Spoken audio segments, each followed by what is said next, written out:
Let's talk about this. Hey everybody, welcome to another new video. In today's video, as you saw in the beginning, we are going to talk about The Housemaid by Freida McFadden. So without any further ado, let's go ahead and get right into the video. As I have said in my previous videos, a good mystery novel or a thriller is one when you close the book, you sit there in awe of what you just read. A good thriller should end at a twist, and this novel ends at a twist in a way that just completely bamboozles you.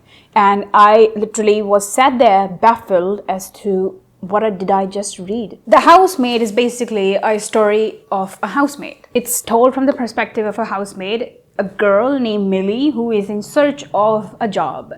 And she's completely broke. She is like camping out in her car because she doesn't have anywhere to go. She's basically homeless. And luckily she finds this advertisement which is saying that there is this lady who is in need of a housemaid. So she goes to the house and she sees this big mansion, and like she's obviously paying her a lot, and she herself is quite surprised because she's like, who pays this much to a housemaid? But she's like, okay, I'm not gonna question anything.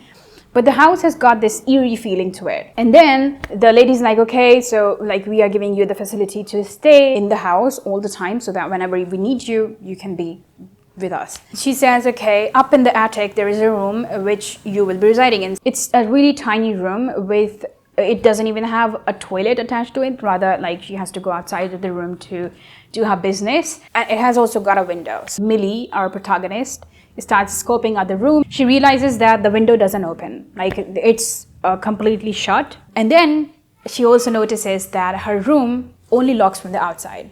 There is no lock from the inside, and that's basically how the story begins. In general, I really like the novel. There are mainly 3 twists in the novel. The first one is something that completely changes your perspective to how you are looking at these characters, and everything sort of falls into its place, and it really is sort of a thing that will leave you kind of baffled, a little bit baffled, not entirely. The second twist is kind of the revelation of the entire change in perspective that you will read in the first twist.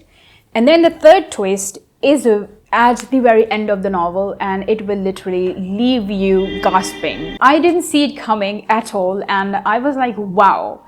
That is the only thing about this novel that I absolutely love, like through and through. There are some things that obviously I didn't like, but that one twist is just a cherry on top. It's a chef's kiss. It's everything. It's a delight to read. And I wish, for the life of me, I could go back in time and read this book all over again as a first-time perspective and just experience that twist all over again as a first-timer. You know, there are some twists in novels that just leave you truly mesmerized and truly baffled, and you are truly like, wow, why didn't I see that coming?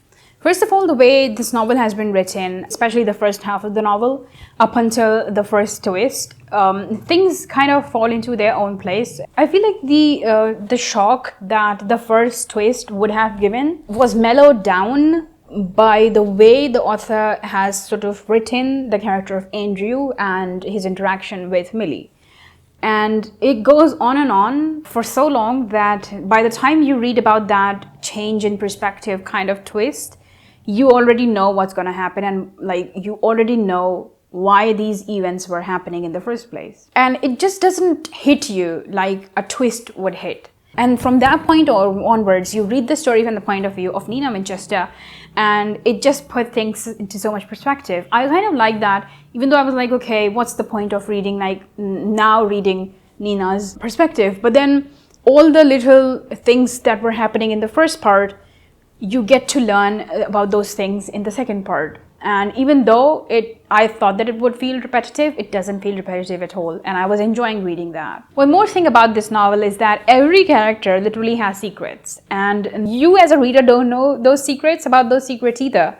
Like, you don't know the secrets of Andrew Winchester, you don't know the secrets of Nina Winchester, you don't know the secrets of Millie. But oh my goodness, the end. I can just literally sit here and talk about the end. I love such kind of ending because it's a literal example, it's a clear example of how a thriller should end. Even like that twist, even the writing of that twist is so vague because it just takes you a couple of seconds to digest what you just read. It takes you some time to understand what the lady means when she says that, will you work for me? The only thing that I wish was better was the first half of the novel. there was like, story-wise, I wouldn't say that there was a lot going on.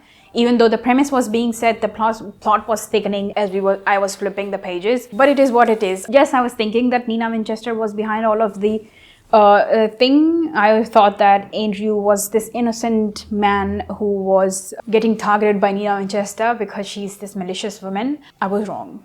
And like, it would have been a surprise if that twist, that first twist came in earlier. But the way Andrew spent time with Millie, and then, you know, how their relationship progressed, I was like, there is like something going on. Something gave away. And that's why I reached the conclusion that no, it's Andrew. And Millie, just get ready. Something's coming for you.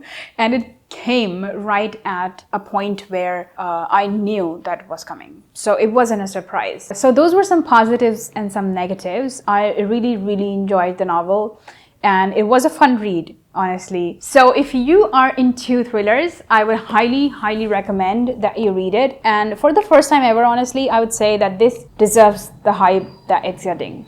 So if you're into these kind of books, do give it a read. She has also written another one. It's by the name The Housemaid's Secret. And I don't know if it's a continuation of that, if it's a sequel or not, but by the title, I would say it is. I would give this book a 4 out of 5. I was thinking of giving this a lower star, but the twist at the end just compensate for all the trashy romance that I read in the beginning, which I flipped through, by the way. Anyway, with that note, we have come to the end of this video. If you like the video, make sure to give it a thumbs up. And if you enjoy the content of this channel, make sure to subscribe. It would literally make my day. And I will see you guys in the next video. Till then, take care. God bless you. Assalamu alaikum. Bye.